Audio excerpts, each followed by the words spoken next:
Hey, what's up everyone, and welcome back to another Nendoroid review. And today I'm going to be looking at this Nendoroid number 407, Matoi Ryuko from the anime Kill la Kill. Kill la Kill, in my opinion, was one of the best anime to come out in a long time. And if you haven't seen it yet, I highly recommend checking it out. So before I open this up, as usual, let's check out the box. And this is one very nice box. The Senketsu style red and orange on black looks absolutely fantastic. And the huge red kanji across the windowed part here as well has such a Kill la Kill vibe. So on the front of the box here we've got a picture of the Nendoroid itself. There's also one up here on the top, down here on the bottom, over here on the side, as well as over here on this side as well. There's also 3 pictures of it in action here on the back as well. And it gives you a good idea of what you're going to get inside the box. And speaking of which, let's bust this open and see what we've got. So what can I say, this figure looks fantastic. The level of detail is just what you'd expect from a good Smile Company release. The details, the paint, everything just looks amazing as usual here. One of the first things that stands out to me is this red section in her hair right here. As you can see, it's in this awesome transparent red, and that looks absolutely awesome, and that is so eye-catching as well. The rest of the hair sculpt looks amazing as well. This section here and this section here, it just looks so good. Flipping over to this side as well, and there's a lot of detail here and down here as well. As for the facial details, they're the same top-notch quality you'd expect on a Nendoroid. All the features on the face here are sharp and clear, and those eyes are so striking, especially this pupil part in there. The color as well in here looks fantastic as well. The details here look phenomenal. Senketsu down here looks amazing as well. The coloring here looks fantastic. This matte paint down here,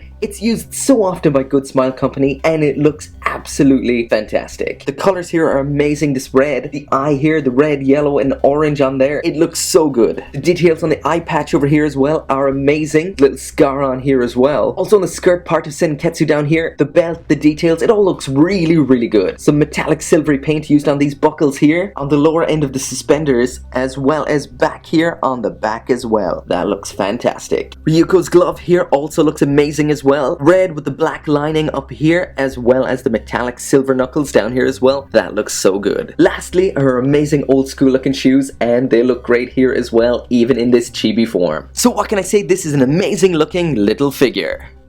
So here is the Nendoroid Ryuko with everything that she comes with. So starting from the left, we've got 4 alternate arms, as well as 2 alternate hands and an alternate bent leg, 2 alternate expressions, her scissor blade, the guitar case, this part for attaching it to her back, an alternate eye for Senketsu over here, as well as a spare joint. Also included in here is this set of decals for using on the guitar case. So now a closer look at everything, and first up is the scissor blade, and this is pretty plain, just in solid red, but this is a good reproduction of what it looked like in the series. Next up is the guitar case, and that's in a light gray. The handle and clasps up here, as well as a hole here for attaching it to Ryuko's back. So to attach the guitar case to her back, you just stick this translucent red peg in here like that, then you stick that into the hole in her back like that, and then finally, I hope it doesn't fall out like that, finally you stick the stand in there like that. Next up is the alternate eye for Senketsu, and this is a wider, surprised looking eye. To change Senketsu's eye, you just pull off the head, and then you can remove this section here like this, and then you just pop on this alternate part here like so.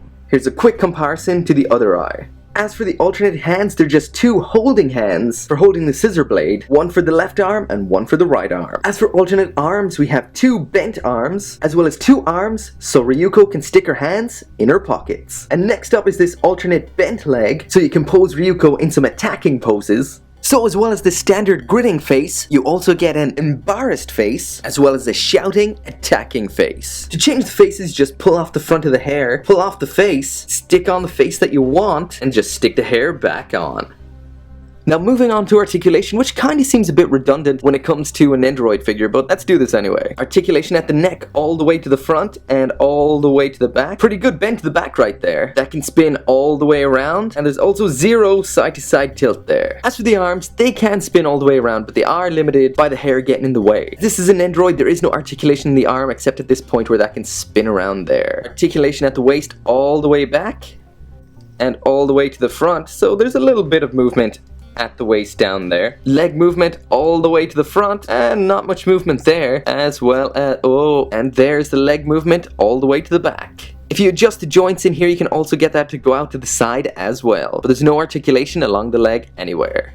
Moving along on to quality now, and for the most part, what can I say? The quality here is amazing. The detailing and the paint are spectacular. The paintwork on here is fantastic. Like I showed before, all the lines are perfect. There's no splodges or marks. There's next to no mold lines or gate marks or anything to be seen on this figure. The details on the face are amazing, and those eyes are so striking. The paint job is pulled off perfectly. However, there is one gripe I have with this figure, and that is the arms. They're super loose. They just don't seem to connect that well. They just like flop around, and they're just very, very weak. Especially this one here. As you can see, it just drops with just a gentle touch. Of course, this is a really easy fix, but the last thing you want to do is to have to modify figures after buying them. So that is a bit of a disappointment. I basically gave up on trying to do the last pose that's on the box. This one over here. And that is when I realized she can't actually hold her arm up. It just swings lifelessly like this. That is pretty bad. And what seems to be the problem is these hands that are in the pockets, like this one here, have a slightly wider peg than these straight arm ones here for holding the sword and other stuff. So they kind of stretch out the holes, and at first this one fit fine, but now it's just limp and useless. This is a pretty figure destroying quality problem. She can no longer do any poses with the scissor blade here, and that goes for the other side too. See, this is absolutely fine. Bust that off, stick this one on, and it is limp and light. It just fell out, and that's pretty bad. The rest of it is perfect. It looks amazing, and then there's this one little down point that wrecks it all. It's hard to even see the good points with something so bad. So yeah, that's some pretty bad quality right there. I think her face sums up how I feel about it.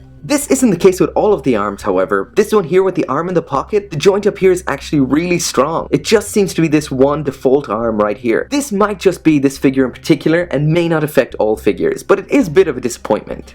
So now on to the verdict, and I have to say, moving on to the verdict section right after that quality section kinda really sours everything that came before it. I mean, this is an amazing looking figure. It looks so good, Nendoroids always do. It looks amazing. There's no denying that, and it's got a decent set of accessories to boot.